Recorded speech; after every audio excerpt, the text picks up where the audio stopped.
الحمد للہ رب العالمین والصلاة والسلام علی سید المرسلین اما بعد فاعوذ باللہ من الشیطان الرجیم بسم اللہ الرحمن الرحیم السلام علیکم ورحمۃ اللہ وبرکاتہ۔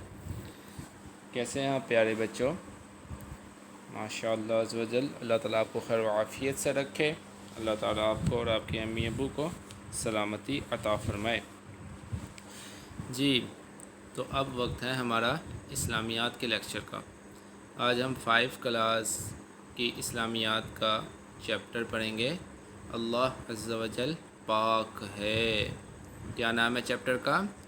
اللہ عز و جل پاک ہے۔ بولیں سبحان اللہ، پھر بولیں شاباش سبحان اللہ۔ اور سبحان اللہ کا معنی پتہ کیا ہوتا ہے؟ جی، یہی ہمارے چیپٹر کا جو نام ہے، اللہ عز و جل پاک ہے۔ اللہ عز و جل پاک ہے، شاباش۔ تو آپ کوشش کریں سبحان اللہ کہنے کی عادت بنائیں کہ جو بندہ ایک مرتبہ سبحان اللہ کہتا ہے تو جنت میں اس کے نام کا درخت لگ جاتا ہے۔ کتنا پیارا جملہ نا، سبحان اللہ۔ تو آج ہم سبق پڑھیں گے اللہ عز و جل پاک ہے۔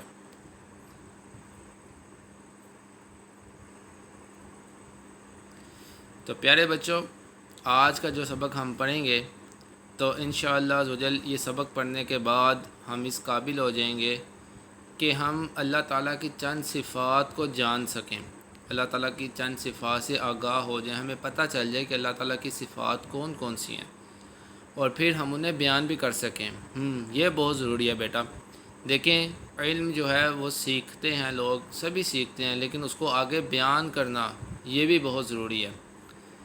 تو آج کے اس لیکچر میں جو کچھ ہم سیکھیں گے تو کوشش کریں آپ اس کو آگے بیان بھی کریں۔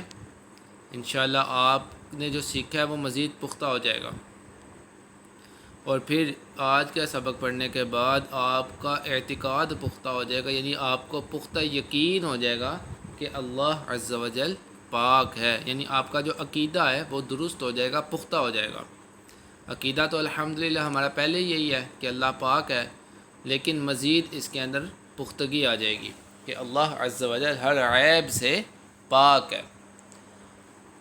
اس کا معنی دیکھیں کیا ہوتا ہے کہ بیٹا دیکھیں، آپ کی 2 آنکھیں ہیں اور ان 2 آنکھوں سے آپ سامنے کی طرف دیکھ سکتے ہیں لیکن پیچھے کی طرف نہیں دیکھ سکتے، ایسا ہی ہے نا؟ اسی طرح اگر آپ روم میں بیٹھے ہیں تو آپ اپنے روم کی دیوار کو تو دیکھ سکتے ہیں لیکن دیوار سے آگے نہیں دیکھ سکتے۔ اسی طرح اگر آپ آواز لگائیں، آواز دیں کسی کو، تو وہ ایک خاص فاصلے تک تو آپ کی آواز جا سکتی ہے، یعنی کچھ فاصلے تک تو آپ کی آواز چلی جائے گی، لیکن اس سے آگے جو بندہ ہے اس تک آپ کی آواز نہیں جا سکتی۔ جیسے آپ یہاں پر اگر لاہور میں بیٹھے ہیں اور آپ کا کوئی دوست جیسے راول پنڈی میں ہے تو آپ لاہور سے اگر اس کو آواز لگائیں گے تو آپ کی آواز تو نہیں پہنچے گی، بلکہ اگر آپ کا دوست ساتھ والے گھر میں ہو تو اور آپ کمرے سے اپنی آواز لگائیں تو شاید تب بھی آپ کے دوست کو آپ کی آواز نہ جائے۔ تو یہ جو چیزیں ہیں کہ ہم اپنی آواز دور تک نہیں پہنچا سکتے، ہم پیچھے کی طرف نہیں دیکھ سکتے، ہمیں جو ہے وہ زندہ رہنے کے لیے کھانے کی ضرورت ہوتی ہے، ہمیں بولنے کے لیے زبان کی ضرورت ہوتی ہے، ہمیں ہر کام کرنے کے لیے اللہ تعالیٰ کی کسی نہ کسی نعمت کی ضرورت ہوتی ہے۔ تو یہ گویا کہ ہم محتاج ہیں، اور محتاج ہونا عیب ہوتا ہے، اور اللہ تعالیٰ ہر عیب سے پاک ہے۔ اللہ تعالیٰ ہماری سنتا ہے لیکن وہ کان سے پاک ہے، یعنی جس طرح ہمارے کان ہوتے ہیں اس طرح اللہ تعالیٰ کے کان نہیں ہوتے ہیں، لیکن پھر بھی وہ سنتا ہے۔ اللہ تعالیٰ دیکھتا ہے، اور وہ ایسا دیکھتا ہے کہ اگر کوئی 7 زمینوں سے نیچے بھی چھپ جائے تو بھی اللہ تعالیٰ کی نظر سے نہیں چھپ سکتا۔ تو اللہ تعالیٰ پاک ہے کہ کوئی اس سے چھپ سکے۔ اسی طرح اللہ تبارک و تعالیٰ جو چاہے کر سکتا ہے۔ ہم جو چھوٹے بچے ہیں اگر وہ سوچیں ہم کتنا وزن اٹھا سکتے ہیں، شاید مشکل سے 10 کلو 12 کلو، اس سے زیادہ وزن اٹھانا ہمارے لیے مشکل ہو جاتا ہے، ایسا ہی ہے نا؟ تو یہ بھی ہمارے اندر عیب ہے کہ ہم کمزور ہیں، لیکن اللہ تعالیٰ جو چاہے کر سکتا ہے۔ اسی طرح جب آپ ڈرائنگ وغیرہ بنانا شروع کرتے ہیں تو اس میں آپ کو کتنی مشکل ہوتی ہے، آپ کو بعض اوقات ڈرائنگ بنانا نہیں آتی یعنی ہم تو کمزور ہیں، ہمیں تو کوئی کام صحیح طریقے سے آتا نہیں، اور اللہ تبارک و تعالیٰ کے لیے کوئی چیز بھی مشکل نہیں۔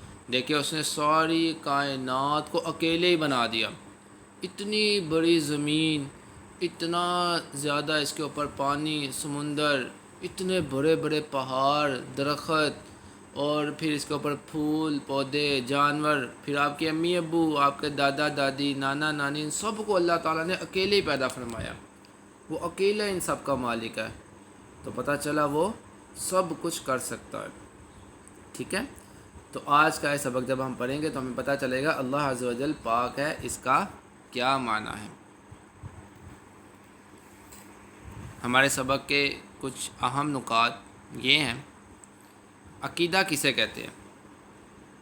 عقیدہ بیٹا کہتے ہیں اس چیز کو جو دل میں جم جائے۔ عقیدہ کا جو معنی ہوتا ہے یہ گرا لگانا ہوتا ہے، یعنی جب آپ کسی چیز کو گرا لگاتے ہیں تو وہ مضبوط ہو جاتی ہے۔ تو دل کے اندر جو خیال مضبوطی کے ساتھ جم جاتا ہے اس خیال کو عقیدہ کہتے ہیں۔ جیسے اللہ تعالیٰ ایک ہے، یہ ہمارا عقیدہ ہے، یعنی یہ جو نظریہ ہے، یہ خیال جو ہے، یہ ہمارے دلوں میں مضبوطی کے ساتھ جم چکا ہے، کوئی اس کو نکال نہیں سکتا انشاءاللہ عز و جل۔ عقیدہ کسے کہتے ہیں؟ عقیدہ کہتے ہیں اس کو جو دل میں پختہ ہو جائے، جو بات دل میں پختہ ہو جائے۔ اللہ عز و جل کی چند صفات کے بارے میں ہمیں آگاہی ہوئی کہ اللہ تعالیٰ ہر عیب سے پاک ہے، اللہ تعالیٰ جو چاہے کر سکتا ہے، اللہ تعالیٰ شریک سے پاک ہے، یعنی اللہ تعالیٰ کا کوئی شریک نہیں ہے، اللہ تعالیٰ کی طرح کوئی اور نہیں ہے۔ جس طرح ہم اللہ تعالیٰ کی عبادت کرتے ہیں، کسی اور کی عبادت نہیں کر سکتے، ہرگز نہیں کر سکتے۔ تو اسی طرح سارے انسان اللہ تعالیٰ کے محتاج ہیں، سب کو اللہ تعالیٰ ہی روزی دیتا ہے۔ جی، سب کو اللہ تعالیٰ ہی روزی دیتا ہے، سب کی مدد کرنے والا بھی اللہ تعالیٰ ہی ہے۔ آپ نے دیکھا ہوگا کہ بعض اوقات ہم اولیاء کرام سے مدد طلب کرتے ہیں، انبیاء کرام سے مدد طلب کرتے ہیں، یہ جائز ہے، لیکن جو اللہ تعالیٰ کے اولیاء ہیں، اللہ تعالیٰ کے انبیاء ہیں، وہ کس سے مدد طلب کرتے ہیں؟ وہ اللہ تعالیٰ سے مدد طلب کرتے ہیں۔ یعنی ہم بھی اور اولیاء اور انبیاء بھی سارے کے سارے اللہ تعالیٰ کے محتاج ہیں، ہم سب کی مدد اللہ تعالیٰ کرتا ہے۔ اور جو انسان دوسرے کی مدد کرتا بھی ہے تو وہ اللہ کی عطا سے کرتا ہے۔ جیسے آپ کے ابو آپ کی مدد کرتے ہیں، تو آپ کے ابو اس لیے آپ کی مدد کرتے ہیں کہ اللہ تعالیٰ نے ان کے اندر طاقت رکھی ہے، اللہ تعالیٰ نے ان کو توفیق دیا تو آپ کی مدد کرتے ہیں۔ اسی طرح جو اولیاء کرام اور انبیاء کرام ہماری مدد کرتے ہیں، وہ بھی اسی لیے کرتے ہیں کہ اللہ تعالیٰ نے ان کو مدد کرنے والا بنایا ہے، اللہ تعالیٰ نے ان کو عطا کیا ہے، ورنہ وہ خود سے ہماری مدد نہیں کر سکتے۔ اسی طرح شرک سے کیا مراد ہے؟ شرک سے مراد ہے کہ اللہ تبارک و تعالیٰ جیسا کسی اور کو سمجھنا، اللہ تعالیٰ جیسا کسی اور کو سمجھنا، یا اللہ تعالیٰ کے علاوہ کسی اور کی عبادت کرنا، تو اس کو بولتے ہیں شرک۔ آپ دیکھیں، اگر آپ ایک کاپی خریدیں اور اس کاپی کی قیمت ہو 20 روپے، 10 روپے آپ نے ڈالے اور 10 روپے آپ کے دوست نے ڈالے، تو آپ بھی اس کاپی کے مالک ہوں گے اور آپ کا دوست بھی کاپی کا مالک ہوگا۔ تو گویا آپ کا جو دوست ہے وہ اس کاپی کے مالک ہونے میں آپ کا شریک ہے، اس کو کہتے ہیں شریک۔ یعنی جس طرح آپ اس کاپی کے مالک ہیں، اسی طرح آپ کا دوست بھی اس کاپی کا مالک ہے۔ اچھا، اسی طرح چلیں اور آسان مثال آپ کو بتاتا ہوں۔ آپ کے امی ابو ہیں نا، اور آپ کا بھائی بھی ہے، آپ کی بہن بھی ہے، ان کے بھی امی ابو کون ہیں؟ وہی جو آپ کے امی ابو ہیں۔ یعنی آپ کے امی ابو جو ہیں وہ اتنے ہی آپ کے ہیں اور اتنے ہی آپ کے بھائی بہنوں کے بھی ہیں، تو آپ دونوں برابر شریک ہو گئے، ایسے ہی ہے نا۔ لیکن اللہ تبارک و تعالیٰ کا کوئی شریک نہیں، وہ اکیلا ہی مالک ہے، وہ اکیلا ہی مالک ہے، اس جیسا یا اس کے برابر کوئی بھی نہیں۔ تو اللہ تعالیٰ جیسا کسی کو سمجھنا، یا اللہ تعالیٰ کے علاوہ کسی کی عبادت کرنا، یا یہ سمجھنا کہ ہم کسی آدمی سے مدد مانگیں گے تو وہ اللہ کی عطا کے بغیر ہماری مدد کر دے گا، بیٹا یہ شرک ہوتا ہے۔ اور شرک جو ہے یہ بہت بڑا گناہ ہے، بلکہ انسان کافر ہو جاتا ہے اور مرنے کے بعد ہمیشہ ہمیشہ آگ میں جلے گا۔ جو شرک کرتے ہیں وہ ہمیشہ ہمیشہ آگ میں جلیں گے۔ شرک کون کرتے ہیں؟ جو اللہ تعالیٰ کے علاوہ کسی اور کی عبادت کرتے ہیں، یا جو اللہ تعالیٰ کے جیسا کسی اور کو سمجھتے ہیں، جو اللہ تعالیٰ کے علاوہ کسی اور کو اللہ تعالیٰ جیسا سمجھتے ہیں، یا معاذ اللہ اللہ تعالیٰ سے بڑھ کر سمجھتے ہیں، یا معاذ اللہ کسی اور کی عبادت کرتے ہیں۔ تو الحمدللہ ہم تو مسلمان ہیں، ہم کس کی عبادت کرتے ہیں؟ اللہ عز و جل کی۔ شاباش، کس کی عبادت کرتے ہیں؟ اللہ عز و جل کی۔ جی، اللہ تعالیٰ کے علاوہ کسی کی عبادت نہیں کی جا سکتی۔ تو اللہ عز و جل شریک سے پاک ہے۔ وہی کاپی والی مثال لے لیں کہ جیسے 10 روپے آپ نے ڈالے، 10 روپے دوست نے ڈالے، تو دونوں برابر شریک ہو گئے، لیکن اللہ تعالیٰ کے ساتھ کوئی شریک نہیں۔ یعنی اگر کوئی کہ یہ جو پوری دنیا ہے، پوری کائنات ہے، اس میں ہو سکتا ہے کہ آدھی دنیا کا مالک اللہ اور آدھی دنیا کا مالک کوئی اور ہو؟ نہ، ہرگز ایسا نہیں ہے، بلکہ پوری کی پوری دنیا، پوری کی پوری کائنات، اس تمام کا مالک اللہ عز و جل ہی ہے۔ یہ سورج، یہ چاند، یہ ستارے، زمین، آسمان، یہ ہماری جو امی ابو ہیں، ہمارے دادا دادی ہیں، نانا نانی ہیں، پھر جو ہمیں نظارے نظر آتے ہیں، پہاڑ، درخت وغیرہ، جانور وغیرہ، یہ سب کے سب صرف اللہ تعالیٰ ہی نے پیدا کیے ہیں، اور وہی پیدا کر سکتا ہے۔ الحمدللہ، بے شک وہی پیدا کر سکتا ہے۔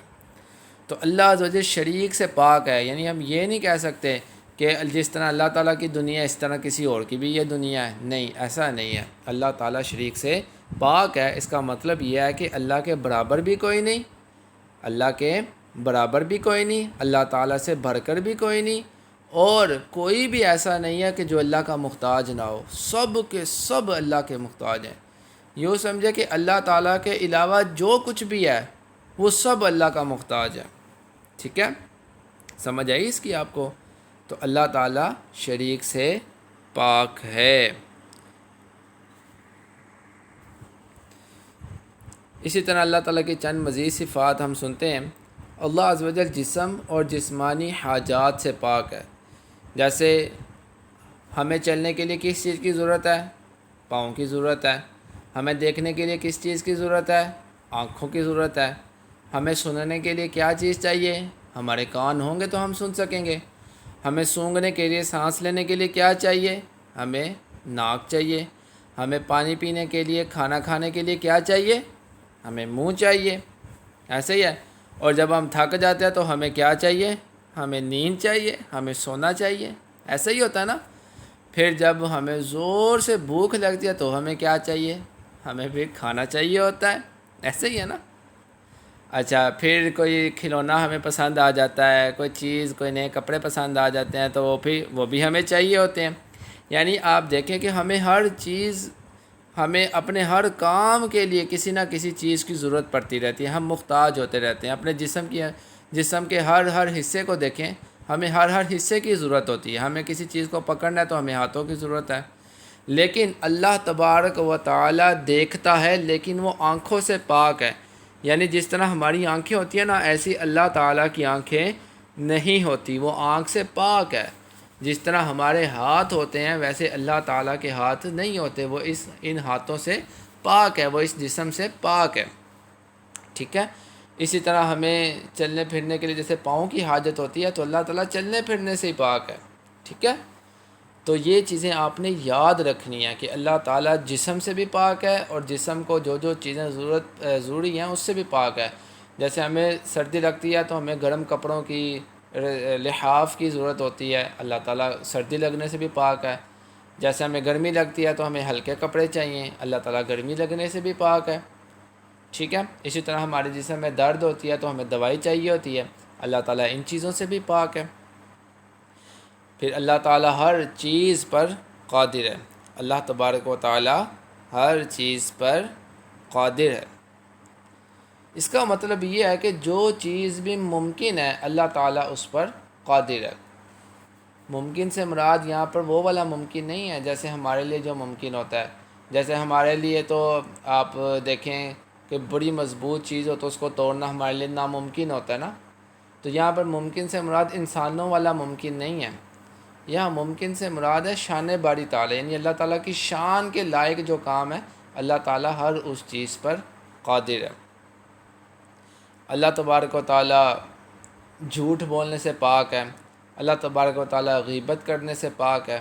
ٹھیک ہے، یعنی یہ جھوٹ بولنا جو برائیاں ہیں ان تمام برائیوں سے اللہ تعالیٰ پاک ہے، یعنی یہ برائیاں اللہ تعالیٰ کی ذات میں نہیں پائی جاتی. یاد رکھیں بیٹا، اللہ تعالیٰ کی طرف عیب کی نسبت کرنا کفر ہے، یعنی انسان کافر ہو جاتا ہے. جو معاذ اللہ اللہ تعالیٰ کو جھوٹ بولنے والا کہے، یا اللہ تعالیٰ کو ظالم کہے، یا اللہ تعالیٰ کو معاذ اللہ ثم معاذ اللہ برا بلا کہے، یا اللہ تعالیٰ کے کسی فیصلے پر راضی نہ ہو، تو ایسا انسان جو ہے وہ دار اسلام سے خارج ہو جاتا ہے، کافر ہو جاتا ہے. تو اللہ تبارک و تعالیٰ کی طرف عیب کی نسبت کرنا، یہ کہنا کہ وہ جھوٹ بول سکتا ہے، توبہ توبہ استغفر اللہ، یہ کہنا کہ وہ ظلم کرتا ہے، معاذ اللہ، توبہ توبہ استغفر اللہ. چلیں توبہ کریں، استغفر اللہ پڑھیں، شاباش، استغفر اللہ، اونچی آواز سے استغفر اللہ، شاباش. تو اللہ تعالیٰ ہر عیب سے پاک ہے. اللہ کی طرف عیب کی نسبت کرنا یعنی اللہ تعالیٰ کے اندر کسی عیب کے بارے میں بتانا یہ کفر ہے. انسان دار اسلام سے خارج ہو جاتا ہے. تو پیارے پیارے بچوں، یہ آج کا ہمارا سبق تھا. اللہ تعالیٰ کی صفات کے بارے میں ہم نے جانا. اللہ تعالیٰ شریک سے پاک ہے، اس بارے میں ہمیں جانا. اللہ تعالیٰ ہر عیب سے پاک ہے، اس بارے میں ہم نے جانا. تو یہ باتیں ہمیشہ یاد رکھنے والی ہیں.